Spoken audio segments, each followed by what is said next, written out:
எல்லோருக்கும் வணக்கம். இயேசுவில் பிரியமானவர்களே, அருளின் காலமான திருவருகை காலத்தை நாம் ஆரம்பித்திருக்கின்றோம். இது அந்த அழகான நாட்களில திருவருகை காலத்தை பற்றின சில விவரங்களையும் கிறிஸ்துமஸ் விழாவினை பற்றிய சில சிந்தனைகளையும் உங்களோடு பகிர்ந்து கொள்ள மிகவும் ஆசையாக இருக்கின்றேன். திருவருகை காலம் என்றால் என்ன, அது எதற்காக, அதை எப்படி எதிர்கொள்ள வேண்டும் என்ற 3 முக்கியமான விடயங்களை பற்றி உங்களோடு சிந்திக்கவும் பகிர்ந்து கொள்ளவும் ரொம்ப ஆசையாக இருக்கிறேங்க. முதலாவதாக, திருவருகை காலம் என்றால் என்ன? திருவருகை காலம் என்றால் ஆங்கிலத்திலே அட்வென்ட் சீசன் என்று சொல்லுகிறார்கள். அட்வென்ட் என்ற வார்த்தையுடைய மூல மொழியான லத்தீனிலே பார்க்கின்ற பொழுது அட்வென்டூஸ் என்று கூறுகிறார்கள். அட்வென்டூஸ் என்றால் வருகை என்று அர்த்தம். யாருடைய வருகை? அட்வென்டூஸ் டோமினோஸ், ஆண்டவருடைய வருகை என்று நமக்கெல்லாம் சொல்லப்பட்டிருக்கிறது. ஆண்டருடைய வருகைக்காக நாம் நம்மையே முழுமையாக தயாரிக்கின்ற காலமாகத்தான் திருவருகை காலம் இருக்கின்றது என்று நாம் இதன் வழியாக அறிந்து கொள்ளலாம். கடவுள் உன்னதமானவராக இருக்கின்றார், உயர்ந்தவராக இருக்கின்றார், அனைத்தையும் கடந்தவராக இருக்கின்றார், புனிதத்திற்கெல்லாம் ஊற்றாக இருக்கின்றார். எனவே அப்பேற்பட்ட ஒரு உன்னதமான ஆண்டவரைத்தான் தமிழிலே திரு என்று சொல்லுகிறார்கள். அந்த திருவான ஆண்டவருடைய வருகையை நாம் தகுந்த தயாரிப்போடு ஏற்றுக்கொள்வதும், அவருடைய வருகையை கண்டுகளிப்பதும், அவரை வாஞ்சையோடு அனுபவிப்பதுதான் இந்த திருவருகை காலத்தின் தயாரிப்பு காலம் என்று நமக்கு உணர்த்தப்படுகிறது. இது முதல் செய்திங்க.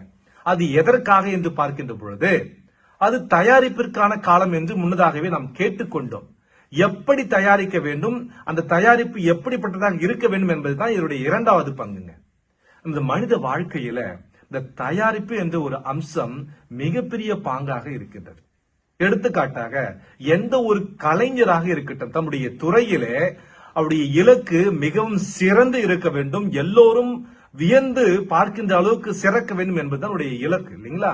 அந்த இலக்கிலே அவர் முழுமை அடைய வேண்டும் என்றால் அதற்காக தம்முடைய கடின உழைப்பை கொடுத்து, அர்ப்பணம் கொடுத்து, தியாகம் செய்து தம்மையே முழுமையாக தயாரிக்கின்றார். அந்த தயாரிப்பின் வழியாக நம்முடைய இலக்கை அடைகின்றார். ஒரு போர் வீரராக இருக்கட்டும், அல்லது படை வீரராக இருக்கட்டும், அல்லது விளையாட்டு வீரராக இருக்கட்டும், தன்னுடைய இறுதி நிகழ்விலே மிகப்பெரிய உன்னதத்தையும் வெற்றியும் கண்டிட முழு முயற்சியோடு அர்ப்பணித்து தம்மையே தயாரிக்கின்றார். ஒரு மாணவனோ மாணவியரோ தேர்ச்சியிலே வெற்றி பெற ஆண்டுதோறும் படித்து அர்ப்பணிப்போடு உழைத்து அதற்காக தயாரிக்கிறாங்க. இந்த வாழ்க்கையிலே எந்த விதமான துறையாக இருக்கட்டும், அல்லது வாழ்வு முறையாக இருக்கட்டும், குடும்ப வாழ்க்கையாக இருக்கட்டும், துறவர வாழ்க்கையாக இருக்கட்டும், சமுதாய பணியாக இருக்கட்டும், அல்லது தொழில் துறையாக இருக்கட்டும், எல்லா நிலைப்பாடுகளிலும், எல்லா படிநிலைகளிலும் நாம் உன்னதமான வெற்றியையும் இலக்கின் முழுமையான முடிவையும் அடைய வேண்டும் என்றால் அதற்கான தகுந்த தயாரிப்பு இருக்க வேண்டும், இல்லைங்களா? அதைத்தான் அழகா சொல்லுவாங்க, ஒரு மனிதனின் இலக்கு முழுமையாக ஆக வேண்டும் என்றால் அதனுடைய தொடக்கமும் தயாரிப்பும் சிறப்பாக இருந்திடல் வேண்டும் என்று நாம் கேட்டிருக்கிறோம். எனவே சாதாரண இந்த உலக காரியத்திற்கான இலக்குகளுக்கும் அதனுடைய முடிவுகளுக்கும் இப்பேற்பட்ட தயாரிப்பை கொடுக்கின்ற நாம், அர்ப்பணிப்பை கொடுக்கின்ற நாம், நம்முடைய வாழ்க்கையின் ஆதியும் அந்தமுமாக இருக்கின்ற ஆண்டவருடைய வருகையை எதிர்கொள்ள, அவருடைய வருகையை ஏற்றுக்கொள்ள, அதை வாஞ்சையோடு அனுபவிக்க எப்பேற்பட்ட தயாரிப்பை கொடுத்திடல் வேண்டும் என்பதற்காகத்தான் இந்த திருவருகை காலம்ங்க. சரி, ஆண்டவர் வருகிறார், எத்தனை முறை நம்மிடம் வந்து கொண்டிருக்கிறார் என்ற கேள்வி நமக்கு எழலாம். நமக்கெல்லாம் தெரிந்தது ஆண்டவர் கிறிஸ்து பிறப்பு கொண்டு இந்த உலகத்திலே மனிதனாக வந்ததுதான், இல்லைங்களா? அதுதான் நம்ம கிறிஸ்துமஸாக ஆண்டுதோறும் கொண்டாடி கொண்டிருக்கின்றோம். அதனுடைய நினைவாக ஒவ்வொரு ஆண்டும் கொண்டாடி நம்முடைய தயாரிப்பையும் பரிசுத்தத்தின் மேன்மையும் வளர்த்துக் கொண்டிருக்கின்றோம். ரொம்ப சந்தோஷம். ஆனா இந்த கேள்விக்கான விடை நம்முடைய மறைக்கவில்லை கொடுக்கப்பட்டிருக்கின்றது. ஆண்டவர் 3 முறையாக நம்மிடம் வந்து கொண்டிருக்கின்றார் என்று. அவருடைய முதல் வருகை வார்த்தையாக இருந்த கடவுள் மனித உருவாக மரியின் உதிரம் தங்கி உலகத்திலே பிறந்து பணிவாழ்வு மேற்கொண்டு உயிர் நீத்து உயிர் தெழுந்து விண்ணகம் சென்றது. இது அவருடைய முதல் வருகை. அந்த வருகையின் பிறப்பைத்தான் கிறிஸ்துமஸாக ஆண்டுதோறும் கொண்டாடி கொண்டிருக்கின்றோம். ரொம்ப நல்லது. இரண்டாவது வருகை என்பது அவருடைய மாட்சியின் வருகை. காலங்கள் எல்லாம் முடிந்த பிற்பாடு, எல்லாம் நிறைவேறிய பிற்பாடு ஆண்டவர் நடு தீர்க்க வருவார். இரண்டாம் வருகையிலே மாட்சியோடும் மகிமையோடும் வருவார். நல்லதையும் தீமையும் பிரித்திடுவார். நல்லவர்களை இறையாட்சியில் சேர்த்திடுவார் என்று நாம் எல்லாம் கற்றுக்கொண்டிருக்கின்றோம். அது அவருடைய மகிமையின் வருகை. இது அவருடைய இரண்டாம் வருகை அல்லது இறுதி வருகை என்று கூறுவார்கள். ஆனால் மூன்றாம் வருகை ஒன்று உள்ளது. அது அவருடைய தினந்தோறும் பிரசன்னம். அவர் நமக்கு கொடுக்கின்ற தினந்தோறும் நமக்கு கொடுக்கின்ற ஒரு உன்னதமான பிரசன்னம். தினந்தோறும் திருப்பலியிலே நற்கருணையாக வருகின்ற வருகை. இந்த மூன்று வருகைக்கான தயாரிப்பு காலம்தான் திருவருகை காலம்ங்க. திருவருகை காலத்துல மட்டும்தான் அதுக்காக தயாரிக்கணும் அது கிடையாது. நான் எல்லா காலங்களிலும் என்னையே முழுமையாக அர்ப்பணித்து தயாரிக்க எனக்கு கொடுக்கப்பட்ட ஒரு வேண்டுகோள் இந்த திருவருகை காலத்திலே. அதாவது நமக்குள்ள ஒரு ரிமைண்டர் சொல்லுவாங்க இல்லைங்களா, அந்த ரிமைண்டர் தான் இந்த திருவருகை காலத்திலே நாம் கற்றுக்கொள்ள வேண்டிய விஷயம். எனவே திருவருகை காலம் என்பது வெறுமனே கிறிஸ்து பிறப்பிற்காக மட்டுமே தயாரிக்கின்ற ஆயத்த காலம் அல்ல. மாறாக அவருடைய முதல் வருகையான கிறிஸ்துமஸுக்காகவும், இரண்டாம் வருகையான மாட்சியின் வருகைக்காகவும், மூன்றாம் வருகையான திருப்பலியிலே தினந்தோறும் கண்டு மகிழ்கின்ற அந்த வருகைக்காகவும் நம்மையே முழுமையாக அர்ப்பணித்து தயாரிக்கின்ற காலம்தான் இந்த திருவருகை காலமுங்க.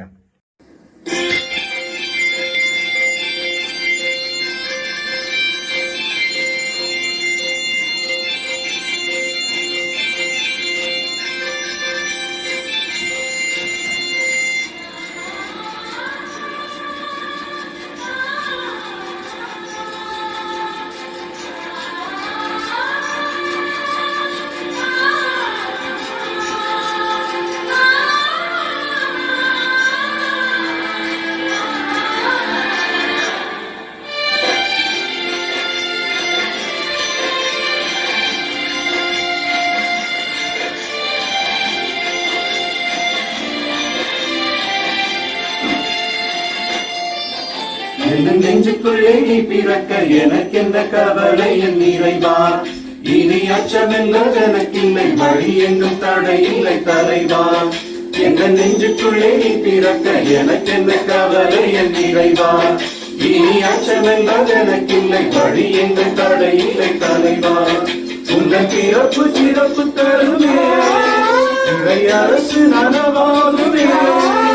உங்கள் பிறப்பு சிறப்பு தருமே, இறை அரசு நனவாகுமே. உங்கள் வாழ்க்கை என் வாழ்வின் உயிராகுமே, உயிராகுமே. எங்கள் நெஞ்சுக்குள்ளே, எங்கள் நெஞ்சுக்குள்ளே, எங்கள் நெஞ்சுக்குள்ளே பிறக்கவா. எங்கள் நெஞ்சுக்குள்ளே, எங்கள் நெஞ்சுக்குள்ளே, எங்கள் நெஞ்சுக்குள்ளே பிறக்கவா.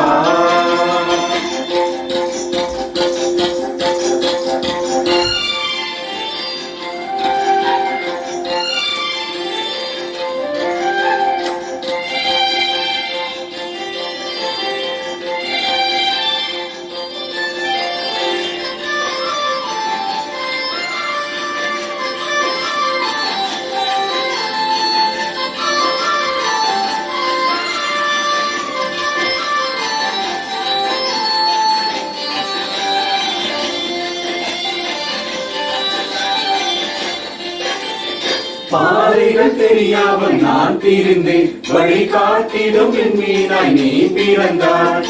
பாதைகள் தெரியாமல் நான் பிரிந்தேன், வழிகாட்டிடும் என் மீனாய் நீ பிறந்தாய். உங்கள் கரமானது எந்தன் துணையாகுமே, உங்கள் கரமானது எந்தன் துணையாகுமே.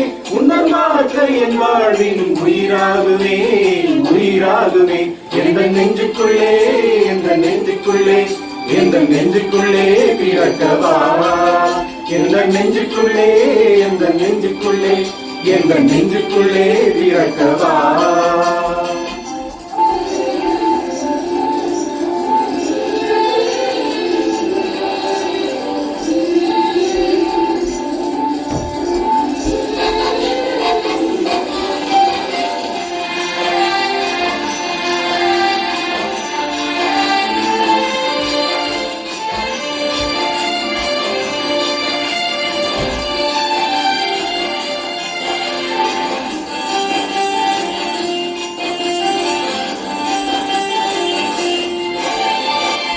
வாழ்க்கையை இழந்து நான் தவித்தேன், நான் உன்னோடு என்று எண்ணி மலர்ந்தாய்.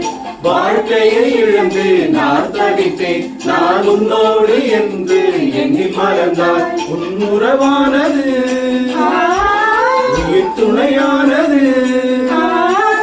உன் உறவானது உயிர் துணையானது. உன்னை பார்த்த என் வாழ்வின் உயிராகுமே, உயிராகுமே. எந்த நெஞ்சுக்குள்ளே, எந்த நெஞ்சுக்குள்ளே, எந்த நெஞ்சுக்குள்ளே பிறக்கவா, எந்த நெஞ்சுக்குள்ளே, எந்த நெஞ்சுக்குள்ளே, எந்த நெஞ்சுக்குள்ளே பிறக்கவா. இந்த நெஞ்சுக்குள்ளே எனக்கென்ன கவலை என் இறைவா, இனி அச்சம் என்பது எனக்கில்லை, வழி எங்கும் தடையில்லை தலைவா. எந்த நெஞ்சுக்குள்ளே நீ பிறக்க எனக்கென்ன கவலை என் இறைவா, இனி அச்சம் என்பது எனக்கில்லை, வழி எங்கும் தடையில்லை தலைவா. உந்தன் பிறப்பு சிறப்பு தருவே, இறை அரசு நனவாகுமே. உந்தன் பிறப்பு சிறப்பு தருவே, இறை அரசு நனவாகுமே. உந்தன் வார்த்தையின் வாழ்வின் உயிராகுமே, உயிராகுமே. எந்த நெஞ்சுக்குள்ளே, எந்த நெஞ்சுக்குள்ளே, எந்த நெஞ்சுக்குள்ளே பிறக்கவா, எந்த நெஞ்சுக்குள்ளே, எந்த நெஞ்சுக்குள்ளே, எந்த நெஞ்சுக்குள்ளே பிறக்கவா. எந்த நெஞ்சுக்குள்ளே, எந்த நெஞ்சுக்குள்ளே, எந்த நெஞ்சுக்குள்ளே பிறக்கவா, எந்த நெஞ்சுக்குள்ளே